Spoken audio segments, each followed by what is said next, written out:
उत्तरी छत्तीसगढ़ का सरगुजा यूं तो अपने प्राकृतिक सौंदर्यता, घने जंगल, ऊंचे पहाड़ और नदियों के कारण पूरे देश में जाना जाता है। लेकिन सरगुजा जिला मुख्यालय अंबिकापुर से महज 2 किलोमीटर की दूरी पर स्थित ग्राम पंचायत तकिया, जहां 2 सूफी बाबाओं और उनके तोते का मजार शरीफ है।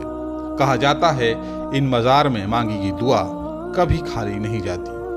यही नहीं, अपनी परेशानी को लेकर लोग यहाँ आते हैं और उन परेशानियों को बाबा दूर भी कर देते हैं। यही कारण है कि यहाँ पे सभी धर्म, पंथ, संप्रदाय के लोग आते हैं 12 माह। तो चलिए आज हम आपको सरगुजा के प्रसिद्ध दरगाह हजरत बाबा मुराद शाह मोहम्मद शाह वली रहमतुल्लाह अलैह के बारे में कुछ बताते हैं।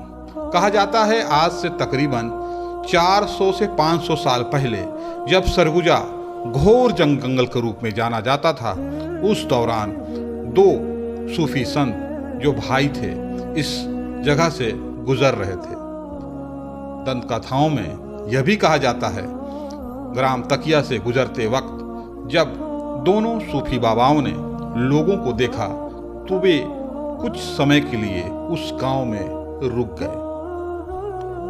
जब उन्होंने स्थानीय लोगों से गांव में पसरे सन्नाटा, लोगों के चेहरे में भय के कारण जानना चाहा, तो लोगों ने बताया कि इस जंगल में एक राक्षसीन घूमती है जो 1 बैलगाड़ी रोटी, 1 बैलगाड़ी फल और 1 आदमी को खाती है। ऐसे में सभी घर वालों का एक दिन बंधा रहता है।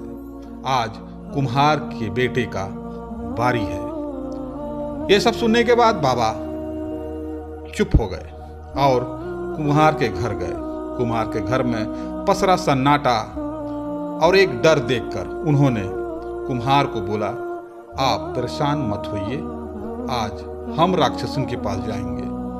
कुम्हार के चेहरे में हल्की सी मुस्कान नजर आई, भय जैसे उड़नछू हो गया। कहा जाता है रात की दूसरे पहर जब बैलगाड़ी लेकर सूफी संत हजरत बाबा मुराद शाह रहमतुल्लाह जंगल की ओर प्रस्थान किए और जैसे ही राक्षसीन ने उनको देखा, राक्षसीन रुक गई। कहा यह भी जाता है राक्षसीन ने जब दिव्य पुरुष को देखा तो वो भौचक रह गई। लेकिन राक्षसीन अपने कार्य में लग गई। बैलगाड़ी खाना खाने के बाद जब वो बाबा के पास पहुंची, उसी दौरान बाबा ने अपने चिमटे से उसके नाक और कान दोनों काट दिए, जिसके बाद राक्षसीन की पूरी शक्ति समाप्त हो गई। राक्षसीन बाबा के पैरों में गिर पड़ी और मदद की दुहाई लगाने लगी। बाबा ने जब बोला कि आखिर वो लोगों को परेशान क्यों करती हैं, उसने बाबा से वादा किया कि अब वह लोगों को परेशान नहीं करेगी। उसने बाबा को वचन दिया कि वे इसी जंगल में घूमती रहेगी लेकिन कभी किसी को परेशान नहीं करेगी। बहरहाल बताया जाता है पूरा मामला समाप्त होने के बाद जब सूफी संत हजरत बाबा मुराद शाह मोहम्मद शाह इस जगह से जाने लगे, तब स्थानीय लोगों ने उन्हें रोका और नहीं जाने की दुहाई देने लगे। कहा जाता है लोगों के प्यार और समर्पण भावना को देखते हुए हजरत बाबा मुराद शाह, हजरत बाबा मोहम्मद शाह तकिया में ही रुकने का फैसला कर लिया। कहा यह भी जाता है उस दौरान सरगुजा में पेयजल की भारी किल्लत थी। बाबा ने ही अपने चिमटा से पानी का स्रोत निकाला जो आने वाले समय में बांकी जलाशय के रूप में जाना जाता है। आज भी सरगुजा जिला मुख्यालय अंबिकापुर में पेयजल की सप्लाई इसी नदी से होती है। बहरहाल वक्त गुजरता गया, समय बदलता गया। बदलते वक्त के साथ जब इस सरगुजा में दूसरे प्रदेश से मुस्लिम समाज के लोग यहाँ पहुँचे, तब उन्होंने यह जाना कि यह सूफी संतों का मजार है।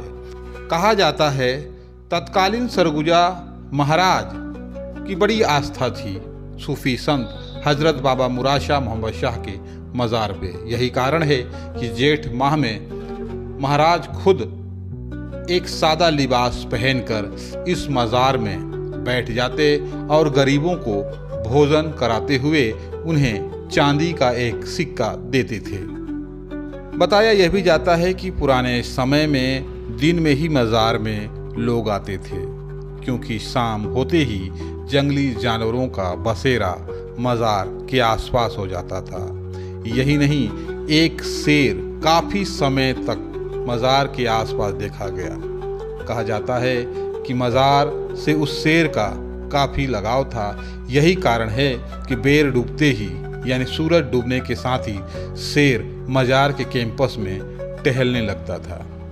बहरहाल मज़ार की मान्यता यह भी है कि यहाँ से कोई खाली हाथ आज तक नहीं गया है। बताया जाता है आज़ादी के बाद इस मज़ार का जिम्मा सरगुजा राज परिवार ने अंजुमन कमेटी अंबिकापुर को सौंप दिया। तब से आज तक अंजुमन कमेटी अंबिकापुर इस मज़ार का देख रेख करता है। यही नहीं, यहाँ सालाना उर्स पाक का भी आयोजन हर साल होता है, जिसकी पूरी जिम्मेदारी अंजुमन कमेटी की होती है।